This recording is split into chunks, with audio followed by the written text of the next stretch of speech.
Well, hello there, HW here, and thank you so much for listening to the Tone Junkie podcast. This, my friends, is episode 48. That's right, episode 48. My, how far we've come. Mahalo, hey now, in honor of all the greats. Just trying to carve out a little bit of quality audio content in my corner of the internet, in my little section of the Kemper verse. That's the Kemper universe. Stole that from the WWE. Nothing like a cup of mediocre coffee in the afternoon while sitting down to do a podcast. My kids are on spring break. They're playing Nintendo Switch in the next room. And because of that, I closed the door. And then because of that, I couldn't use the normal lights because they gave off too much heat. I was sweating in here. Then because of that, I decided to change my clothes. And so I ended up in full regalia here, Tone Junkie regalia, because someone noted that I hadn't been wearing the floral recently. So I thought, what an opportunity to do that. My kids are like banging down the door every 10 minutes going, "Dad, when is Yoshi's Crafted World come out?" To which I constantly reply, "I've told you guys, March 29th, learn how to read a calendar. You're 4 and 6. Get it together." So that's that. You know, that's what's new in the world of HW. I've been in California last week. Sorry for the hiatus. So sorry. I did throw up that version of the podcast, though, that was just audio from a video, because a lot of people have been telling me they listen to the videos in their car, and someone told me that the videos kind of often sound like a podcast. And someone told me, have you ever thought about doing like what you do with the videos, where you talk through things and then play the guitar? And I thought, well, I have the audio of that, so why don't I just do that? And I meant to get a podcast done before I left. I did not mean to let this hiatus go. But anyway, if you're watching on the video edition, thank you so much for watching. If you're listening, thank you so much for listening. Speaking of coffee, today's episode is brought to you by British Audio, where you can get the Tone Junkie Loaded Kemper at British Audio. It costs the same as a normal new Kemper, but you get free Tone Junkie profiles, like 500 Tone Junkie profiles with it. I put together a bunch of essential packs. It's pretty much everything that's in the Tone Junkie Essential Pack on the website, plus a bunch more. Dumble stuff, Vox stuff. Okay, enough with the plugs. HW, you've been focusing a lot of time and effort on the HX Stomp. What's up? Thought you bleed green, brah. Dot, you throw up the K. This is how you do it. How would a gang sign do a K? I'm not sure. Anyway, you know, so it's the type of thing where, why have I, yeah. You have to see this. I have to see this? Yeah, it's so cool. Here, come over here for a minute. Wait. Guys, I'm literally doing a podcast. Careful, don't, what do I have to see? Say something into the microphone. What do I have to see? No. Listen, you're on the podcast, though. I'm recording. I mean, I'm literally filming this. Can you just come look? What do you want me to come see? Yoshi. Dad, stop talking. Stop. You have to Don't touch that computer. You have What is it? Just tell me what it is. Is it Yoshi's Crafted World? Yeah. You can see if that yellow comes up. That yellow comes up when I talk. That's a decibel meter. Okay. Talk into this mic and it'll go up. No? Ollie, what happened in Yoshi's Crafted World? Tell us. Just come look. Okay, I'll tell you what. Let me finish this podcast and then I'll come look, okay? No, you have to. It's so amazing.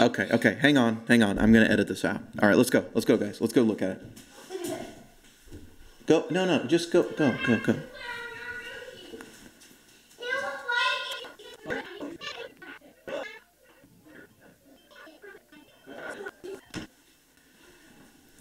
Okay. Listen, you thought I was kidding. It's Yoshi's Crafted World every day is all they talk about. When's it come out? We've been watching the YouTube videos. When's it come out? This is spring break now when you're a parent. When you're a kid, it's amazing. When you're a parent, how are you supposed to podcast? Anyway. HW, you've been doing a lot of IRs and stuff. What's the deal? Should you buy a Stomp? Look, I want to weigh in on the Stomp versus Kemper thing, because there's been this idea that like a lot of people have been jumping to the HX Stomp side of the world.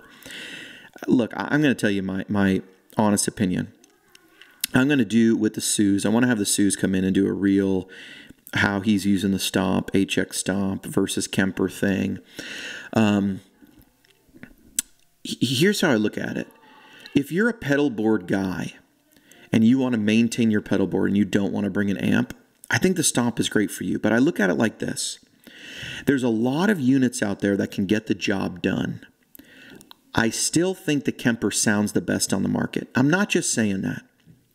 And a lot of people would say, oh, HW, you have to say that. You sell Kemper stuff. Here's my opinion. I sell now HX Stomp stuff. I sell IRs too. I have presets now, right? So if anything, I think now, today, maybe, hopefully, there's a little more trust as if clearly, if I was like, if I just cared about, I want to push people towards the products and stuff, I could be like, the HX Stomp stuff is the best stuff in the world. It's the greatest thing. I made great IRs. I know that. I know that because I tried them out. I tested them against other people's stuff. If you haven't checked out those Tone Junkie IRs, check them out. Those Kemper cabs are killer. Like, I haven't had so much fun on my Kemper in a while in terms of just grabbing direct profiles from other packs that I put out and now going through cabs and stuff. The Helix HX Stomp crowd isn't going to know what hit them when I finish up Stoogie 62 AC30 IRs. The Kemper guys aren't going to know what hit them. These things are so grand slam, home run, some of the best sounding stuff I've ever heard. Whatever. You believe that or don't or whatever. Here's my honest opinion, right? Here's my honest opinion. In a mix, you can't tell the difference. Helix, Kemper, real amp. You can't tell the difference. In a live, you probably can't hear the difference anyway. In your in-ears, you're not going to hear the difference. But as a player sitting there, and I believe gear is for the player, there is a subtle sort of nuance amp-like quality that I think is just in the Kemper that I'm not really quite getting in the Helix. Now, they all have sound signatures, right? I'm finding with the Kemper, a lot of the signature that I thought was there is the microphone that I've been using and my personal setup. I'm finding less of that sonic signature, although it has some. The Helix has a real sonic signature, and I think the Helix stuff is a little bit... The Helix, I understand why people say it's more versatile, right? There's a ton more options out of the box, but you're limited to only the profiles that are the models that are in there. Now you can get 1 million IRs, but the Kemper can have 1 million profiles. The Kemper is limited by only what people have profiled and the profiles you can get your hands on. And the capability of the Kemper is limited only by what you can profile or what's been profiled. It's limited by there being amps to profile. The Stomp and the Helix, I think, have this great quality of having everything built in, and I love that. And I think the appeal really makes sense to me, especially with the Stomp. For people who have pedal boards. To me, the best sounding stuff, I would go like this, to me. Because I don't think every model in the Helix is amazing. I don't.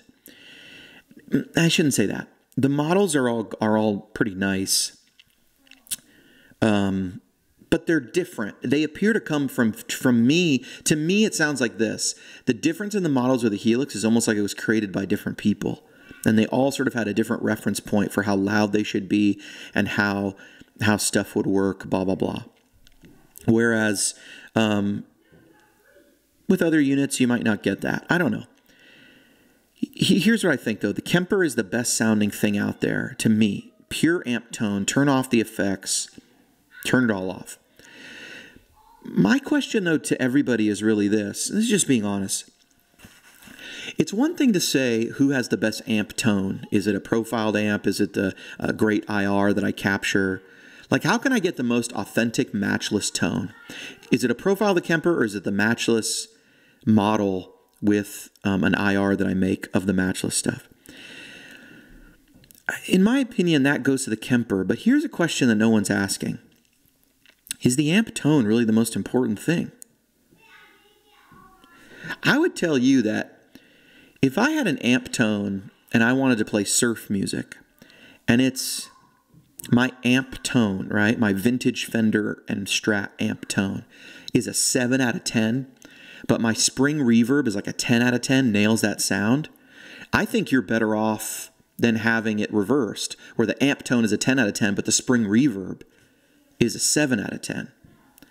So, and that's an instance where I think where if you are going for a really surfy reverb, I think the quality of that reverb is more important than the quality of the amp tone to get that sound, because the reverb quality is so in your face. So I think one thing that needs to be asked is, especially when we're talking about praise and worship tone Sunday morning, guys, how important really is the amp tone? HW, how dare you? How dare you? How dare you question our ear? We like $4,000 amps. The more exclusive, the smaller the batch, the better. You know the only thing that sounds better than an amp made one at a time? An amp where they only made half of it. No, that's ridiculous. HW, everybody knows matchlesses sound better back when they were made by Mark Sampson, right? We hear that difference in the praise and worship community. We value that. Everyone knows Benson makes the best amps. They make fantastic amps. They make really great amps. Everybody knows that, the more boutique, the better. I'll tell you what. Like, listen, hear me out on this. Stu G will tell me all the time some of his favorite Vox tones are his 90s Vox, even though he has that 62 Vox. Now, of course, he records with it. You can't bring a 62 Vox on the road. But he does a lot of recording with that 90s Vox, even when the 62 is sitting right there. His tone's not bad when he uses a 90s Vox. I know this guy in town, professional guitar player. Plays a deluxe a lot of times. Plays a Hot Rod Deluxe. I know another producer, Hot Rod Deluxe on almost all his stuff. I know another producer, a buddy of mine, a good buddy of mine, who, I mean, his idea of like gathering up a harem of amps is literally just, can I borrow all of your amps? And it's less about, for him, the quality amps and the more about like, let's just see what happens. Well, let's just see what happens when I get in the studio and I try to apply this amp. He doesn't care that his bandmaster is a late 70s bandmaster and not a Blackface 68 or a Drip Edge 69 or 70. He doesn't care that it's a 73. He doesn't care that the twin he used on a project is ultra linear and it shouldn't be, it's not the best sounding twin. That's what the internet tells you, except that he uses it on this project and it sounded great and he loved it with this telly, and so that's a trick of the trade now. So I go like this. I go, look, if you're a praise and worship guitar player, I think it's perfectly reasonable to go, my Big Sky and my Timeline and my pedal board with my ability to do an octave, throw on an octave line, put in a dotted eighth in front of the amp, slap back. I think that ability is worth just as much as the amp tone, because a Hot Rod Deluxe sounds really good, and you can make that sound praise and worshipy with the effects. And I would say, can you tell the difference truly between a Hot Rod Deluxe with a bunch of delay and reverb? If you're Jeff Koondy and you have two on all the time pedals, and if you're using a Jackson Audio Prism on all the time and a compressor on all the time, and you have and you're using the cloud reverb on the Big Sky and some delay from the Timeline, are you telling me that you can't get a nearly identical tone using a Matchless or a Hot Rod Deluxe? Or, I'm sorry, using a Benson Chimera or a Hot Rod Deluxe? I'm not putting down the Benson. I'm saying that in the application, the amp matters more and more the less you do. The amp matters less and less the more you do to it. The more you're trying to put on effects, especially time modulation based effects, you're really, really modifying the sound of that amp. Now, an amplifier, of course, is so important in how it takes pedals and the tone it produces. But if you're running that amp clean and you're just putting pedals on top of it, and you're running a fairly nondescript American clean sound, well then, ladies and gentlemen, I'll tell you, I'll teach you how to dial in the Helix. I'll teach you how to dial in the Kemper. I'll teach you how to use a real amp with some different microphones and set up your pedal board. And I think if you tell me you can't be happy with any of those solutions, I don't think you're telling the truth, or I don't think you're open-minded. The thought just occurred to me, my kids are like yelling in the background, and I'm going to compress this audio later, and that it's going to bring up all that signal. That's what we get on the Tone Junkie podcast, Spring Break Edition. Spring Break Edition. I'm going to put that on the little tile. Spring Break Edition. And maybe that's appropriate because I'm wearing this floral print for the Spring Break Edition of the Tone Junkie podcast. So what am I trying to say about all three of these units? I'm trying to say I'm going to tell you what I think the units are better at. If you play a Hot Rod Deluxe and you want something to set up like your pedal board, and you have a couple pedals, you got $1,000 worth of pedals, what's the best thing for you? Maybe the Helix, so that you can replace all the pedals and it'll feel like you're working on a pedal board. If you're a producer, if you're someone who's like really obsessed about tone, if you ask me what's the absolute best sounding thing for me playing by myself, this and that, I'll say get a Kemper and get some Tone Junkie or Michael Britt profiles, some Sailor Sounds profiles, Brian Carl profiles, whatever you're into. Go get a Tone Junkie loaded Kemper. Go get the free Tone Junkie stuff. Plug that in. My experience is 8 or 9 out of 10 guys plug in the Tone Junkie stuff and go, I like this. This sounds great. Now, maybe it doesn't do all the metal stuff they want to do, but it sounds great. Some people tell me it's a little too bright. To them, I say, what's going on with your guitar? Let me check out this tips and tricks video. Let me show you how to adjust it. I just recently ran into a thing with Stu G where he said, HW, I love all my AC30 profiles. And then he said, and we dialed them in for all my guitars, but now I got a new Sir Strat. That's right. Stu G got bit by the Sir bug. And he said, and now it makes me want to brighten a couple of these profiles for when I put it on the humbucker in the bridge. He's like, because that guitar is very like mid-rangey throaty on the bridge.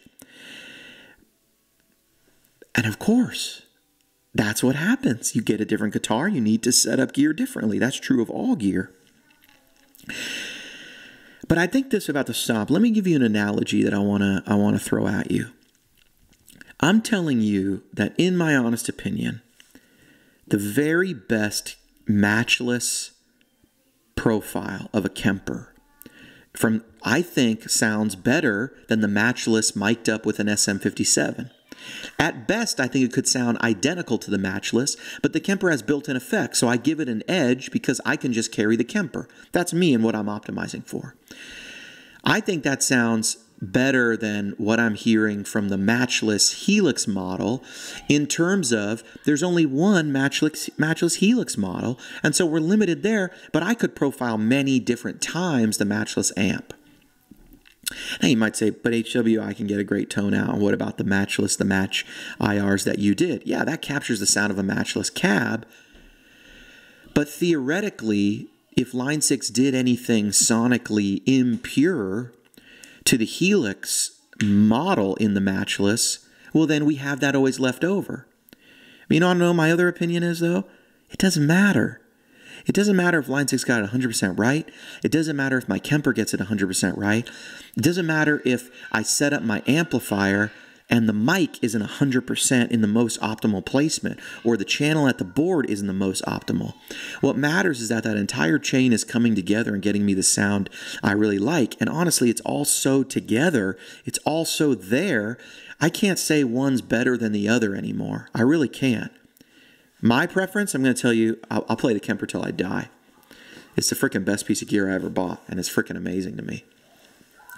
And I think the breadth of stuff is out there. But what's the HX Stomp best for? Let me put it like this. Let's say that you're a praise and worship guitar player, and you're out there going, hey, HW, what's the best delay for praise and worship music? Now, a lot of people are going to jump in, and they're going to go, the Timeline, the New Volante, the H9, because it's got all the delays, plus it's got all the other stuff. They're going to go, the Helix is the best delay. They're going to say the new Kemper delays are just as good as everything else out there, right? The Boss, the DD500.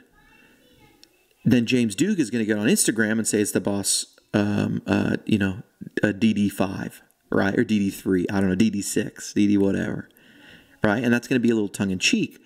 But it's going to be half tongue-in-cheek. It's going to be half him saying, this is how I get my tone. And I think that's a really interesting thing we got to look at. Sometimes we're using gear that's better than we're using gear to emulate a sound of gear that wasn't as good as the gear we had. Meaning we're like, no, you need the timeline. You need the timeline. Why? Because if you want to get this tone, well, what was that tone? It was an RV5. I'm sorry, it was a DD5. Or it was a DD500. It was a DD3, a DD6. And so I look at it like this. I go, you got to understand that sound quality isn't the only thing that you optimize for. Oh, HW, how dare you? No, listen. Sound quality, what is sound quality? Like a DM2 isn't as good quality as a DD5. The DD5 can do pristine recreations. The DD2 can't, or the DM2 cannot. But we like that characteristic. We like the coloration. We like tape delay for what it does, for the warble, for the degradation. And then we try to emulate tape delay by making analog delay. That's what analog delay is. It's a failed attempt to make chips sound like tape. But that also has a sound we come to like. Why do you think the Deluxe Memory Man look is how it is? It has chorus and stuff. Why do you think we put chorus on a tape or on analog delay or on any delay? We put it on because chorusing happens, that warble, that flutter happens, chorusing happens, or a type of chorusing happens when that tape begins to do the tape thing. When it starts to warble, we get this chorus on the repeats. So I'm looking at it like this. To me, a good analogy is like this. What's the best delay? Okay, well, let's look at it like this. To me, the Kemper or the Helix is like the timeline. They've got a bunch of options. If you tell me I have a Kemper or a Helix and I can't get any good tone out of it, I'd go, you don't know what you're doing. If someone said to me, I have a timeline and I can't get this thing to sound like a good delay, I'd say that's silly. We know the sounds of a good delay are in the timeline. We know it does what a timeline should do. We know that. So if you say, what's the best delay? What are you using it for? Right? What's the best tool for the job? So if you tell me, I got the new Volante, I got the timeline, and I'm setting it up to be my dotted eighth going into my amp on my pedal board. Or HW, what's the best dotted eighth? Analog dotted eighth. Should I get the Volante? I'd say no. The Volante could both be the best delay. The timeline could be the best delay, but that's not the best in that situation. I'm going to tell you, you should get a DD5 with a tap tempo out, or a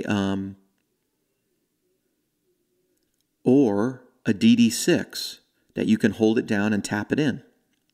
Why? Here's why. If you're telling me you just want a dotted eighth, a strong dotted eighth with one or two repeats on that board, and then you want to use another pedal later for all of the other stuff, the quarter note stuff, the longer delays, the chorusy delays, the timeline's going to take up too much space on your board, and half the stuff you want to do with the timeline, you're not even going to be using it for. So what's the best delay? And that's in there, I think the DD5 is a better delay. It's going to take up less room on your board, and you have room now to put another delay unit that does something else. So is the DD5 better than, or the DD6, is it better than the timeline? No. It's better in that application. That's where I think the stomp comes into this whole thing. To me, it's like, I'll take a Kemper all day long. In terms of any unit, just give me a Kemper and a guitar. I'll take that. Kemper, a remote, and a guitar, and I'm happy as a clam. I see why people love the Helix. I see why people sell all their stuff and get a Helix. To me, though, pedals are really fun. And that is the drawback of the Helix. It's shaped in such a way that it's hard to add pedals to it without having such a huge board. You know what I mean? Let's say you're like, I got to have the King of Tone. I got to have this Cali 76 compressor. Well, you could maybe build, but that's where the HX Stomp shines, right? So if you tell me, I just want a delay to put on my pedal board to do a dotted eighth note.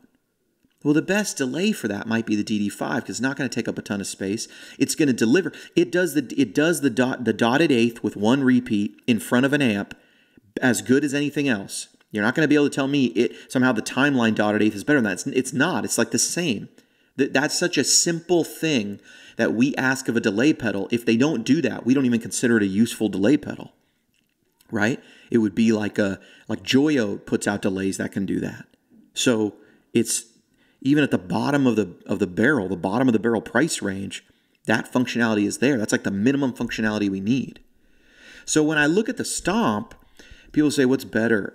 Like, should I get an HX Stomp? Is a Stomp better than the Kemper? Are you getting better tone? It's like, well, if your use case is, how do I get the best amp tone without miking up an amp again? I think you go with the Kemper. I do. If you're just like, I just want to replace my amp, I think you go with the Kemper. If you go, I want to replace everything, I would go Helix or Kemper. If you want to go, hey, I have my pedal board, I love it. I'd love to go ampless. Well, now, wait a minute. We're talking about a different question. It's a different scenario. And it goes back to what I was saying at the beginning of this podcast, which is we ask the wrong question when we say, what has the best amp tone? Well, it's like, well, how much is the amp tone actually important to you anyway?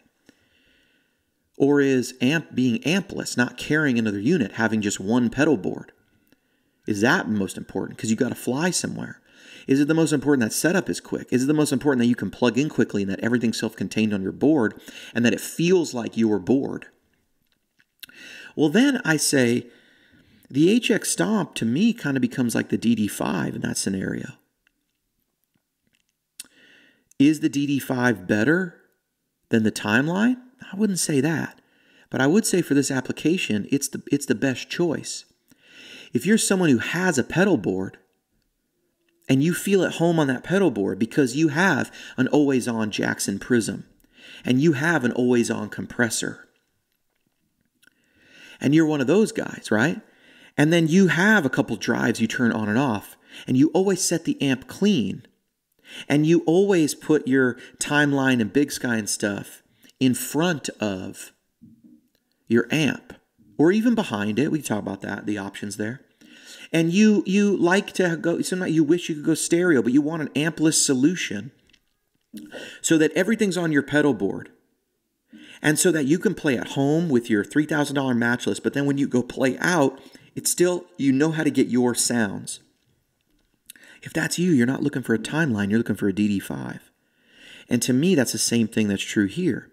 You're not really looking for a Kemper, although you could get a Kemper and say, look, instead of carrying my amp around, this replaces my amp. And if you're someone who like, I love playing through all these different amps, I love profiles, I love recording, and I love all this stuff, I'd give the edge to the Kemper for a lot of that stuff. But if you're someone who goes, space is of the utmost importance to me, I want to put it on my board. Well, I don't think Helix has ever been the answer for that. Because having a pedal board and a Helix just hasn't made any sense. But the HX Stomp really gives you that option. So if you're telling me, I got to have all my pedals and I got always on pedals and stuff, the question of does the HX Stomp sound as good as a Kemper or sound as good as a Helix? Or, you know, does the Helix sound as good as a Kemper? Do the IR stuff just sound as good as an amp? It doesn't really bring me to any... I don't think answering that question brings us to a conclusion about what anyone should buy. To me, it's like if you love your pedal board and you want to be able to plug your pedal board straight in and have it sound like an amp, the HX Stomp is that. If you want unlimited possibility of being able to play every amp you could think of, mic'd up, in the next room, recorded as though you would record it in a professional studio environment with all levels of gain, a bunch of different options, that's the Kemper. And if you want something that's so all-in-one that you're just like, I just want to sell all my stuff, and I want the option to use acoustic, electric, maybe both together, and I want to be able to just build a virtual pedal board and kind of replicate what I already have now, but an easier to use solution, that's probably the Helix. Why can't we all just get along? Or as they say in California, why can't we all just get a bong? That, my friends, was a marijuana joke. Actually, it was a bumper sticker I had when I was about 14. Thought it was very funny. Very funny. But yeah, you know, I'm really having so much fun dialing in these HX Stomp sounds and dialing in these HX Stomp presets and dialing in these full Helix ones, because what I'm doing is I'm building them on the Stomp. And that's allowing me to really go after the basic amp tone and try it out with pedals and try it out with different effects and stuff and go, okay, here we go. Then I copy and paste those blocks into the Helix and I go, okay, now here's the building blocks. Now I'm going to add more effects on top of it. I'm going to look at doing stereo reverbs and bigger delays and all that stuff. And you can do all that stuff, and it's so amazing and incredible to do. Some of the best stuff, I think, that is the best about the Kemper and the Helix, you can't really do on the Stomp because you're limited by the number of Stomp stuff. Now, I'm aware that there's a lot of people who have some sort of obsession with let's use the Stomp as an all-in-one rig. I've built a couple presets like that. To me, who cares? Why would you want to do that? It doesn't... You're not gaining anything. It's my same complaint about using mini pedals. It's not really a complaint. It's cool that it's a mini pedal, but you're not really fitting more than one or two more effects on the same size board. Mini pedals haven't changed anyone's life. We haven't gone from pedal boards that were 7 feet long and then someone brought out mini pedals, like nano pedals, and then they said, look, I got a nano version of every pedal and now I can fit it in my backpack. That didn't happen. What we've done as users is we've said, ooh, look, the mini version, I can now fit one more pedal on my board. It hasn't worked the other way. We haven't really made pedals smaller, or we haven't really made... yes, some people were able to now build a smaller pedal board with 4 effects instead of 3 effects. But no one took all of their pedals, switched to nano versions, microscopic versions of those same pedals and ended up with smaller boards. That didn't happen. Mini boards still just have 4 or 5 effects on them, at most. And large boards still, and then you still have some of the most popular pedals coming out aren't mini sizes. So what we've done is we've just taken mini pedals and integrated them into our big boards and our boards of all sizes. And we've even decided on small boards. I look at people's mini boards. I have a mini board. What we've done is we take things like the HX Stomp that do a lot of things in one unit, and we put that on our mini board and then maybe paired it with a mini overdrive or something. And we say, look how much room it saved. It's like, yeah, but it didn't really, you saved a couple inches. You know what I'm saying? So to me, the idea of like, I want to use the HX Stomp as an all-in-one, it's just not designed for that. It's like you can't do it, but it's silly to say you're not limiting yourself in options. Now you can get the extender thing, and you can come up with something really small, and it is really small, and it's really great. But once you add a volume pedal or an expression pedal, you're back. You know what I mean? Like you're back, and then you have like a power supply. It's like you're back to not a board smaller than the mini board you could have built and added an overdrive in front of it or two. So to me, it's like if you want to use it as an all-in-one unit, you can do that, but you're not, unless you're saying goodbye to functionality, you're not somehow getting all of the Helix capability in a smaller board. You're really involved in an exercise of seeing how far can I go in terms of being small, but you are giving up capability. You are. There's no arguing that point. There is no expression pedal built onto the HX Stomp. So if you want that, if you want a volume pedal, you have to add it on. That unit plus a volume pedal is larger. I mean, that's just what it is. That unit plus adding the 2 more buttons, right? The extended foot switches for it. You're now making it larger. I mean, but now in terms of how tall you've made that unit, if you put those 2 buttons below the unit or on the side of the unit, you're back. You've given up functionality. You haven't gained space. You've given up functionality. You've traded functionality for space, which has always been an option. So I'm not really sure what the advantage there is. Also, we don't need to go smaller than the Helix. I mean, it's not too big. It already fits in a backpack, right? It already, the Kemper remote is already small enough. Now I get if you don't want to carry a whole Kemper, I get it. We're already down to the size of most pedal boards. You could go to a small multi-effects unit. Those exist. But anyway, I digress.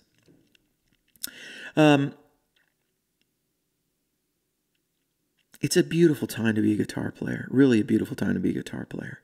And I'm so happy with the tones I've been pulling out. To me, the IR thing is so fun in that you can take the same sort of deal and the same sort of deal, the thing we've all been doing. You know, we can take the same profiles and now switch them up with different IRs.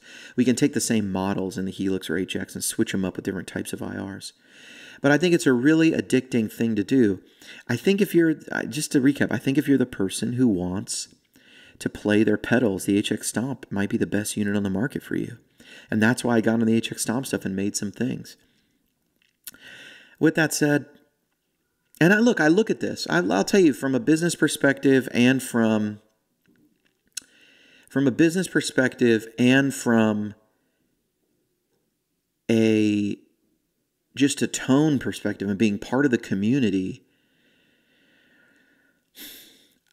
I don't feel the need. I don't think the grass is greener on the HX Stomp side. I don't think I'm going to sell so many more units or something on the HX Stomp side. I don't think there's as many Stomp players out there. There's more Helix players than Stomp players for sure. Maybe more Helix players than Kemper players. But I'm not done profiling. You know what I mean? I'm not done profiling. And so, to me, I just look at it like, well, what is this new technology? People have a use for IRs. Oh, and that really got me into the Kemper cab. So I view this as a really positive thing. I'm noticing myself and the Sues really utilizing the Kemper and the Stomp together. If anything, we go, here's the Stomp is now a bring-along unit for if I want to put another amp out in stereo on another side. Or it's just on there as a different effects unit if I want to use a pedal board with it. But I think it's a great companion. To me, the Stomp, I think they should have called it HX Companion. I really kind of wonder if they missed something with that. Because I think by calling it like HX Companion, they could have just said, hey, guitar players, this is every tool you should always have with you in this size of a box. You can use it as a delay and reverb. You can use it as amp sounds. You can use it as a way to go stereo when you're only having a mono setup with you. You can use it as a way to switch in and out extra, like different loops. You can use it sort of in the switching capability. You can use it as a way to segment your effects so that some effects will just go electric. Some effects can be for acoustic, and then some effects can be shared between those two signal chains, either in the loop or afterwards. I think they should have called it HX Companion and taken more of kind of what Boss is doing with that amp expander. Because I think what they gave you is a little unit that does an incredible amount of stuff. I can't wait to see what Kemper brings out in terms of effects going forward. Because the reverbs they have are incredible. Better than the Helix reverbs, to be honest with you. I much prefer the Kemper reverbs. Now, there's some nice Helix reverbs. I think there's less of them that are nice. In terms of the stereo verbs, there's not a ton, actually, in the Helix, which I hope they expand on. I think they will. Line 6 has shown they're really committed to supporting the unit, and I'm really stoked about the new King of Tone that they're going to be releasing. But these new Kemper verbs are some of the best reverbs I've ever come across, really. I get it. You could say the big cloud, or the cloud in the big sky is really the best. I listen to that and I go, I hear that. The cloud really does something that is nothing else quite sounds exactly like it. And it's a preference thing. If you've been using that cloud, I get if it's hard to shake. But I've seen a lot of people have been shaking their big sky for the Stomp and for the Kemper verbs. So, hey, it's a great time to be a guitar player. That's why I own both a Kemper and an HX Stomp. That's why I've gotten into the Helix stuff, in case anyone was wondering. And that is all for the Tone Junkie podcast, episode 48. Is it episode 48? I think it is. Hey guys, I left some, I put a little deal on Instagram asking for questions, and I'm going to do an Ask HW episode of the podcast next. So keep asking some questions on there, and I'll talk about whatever you want to talk about. Some people ask me even what's next for HW. We heard he was leaving his current job, and there's some truth to that. So I'll get into that and what's going on at the family business and how I'm kind of taking a step back, changing my role, what's next for HW, because I got a lot of irons in the fire. I'm really excited about where we're going with Tone Junkie and everything. My name's HW. Thank you so much for listening to the Tone Junkie podcast. HW, out.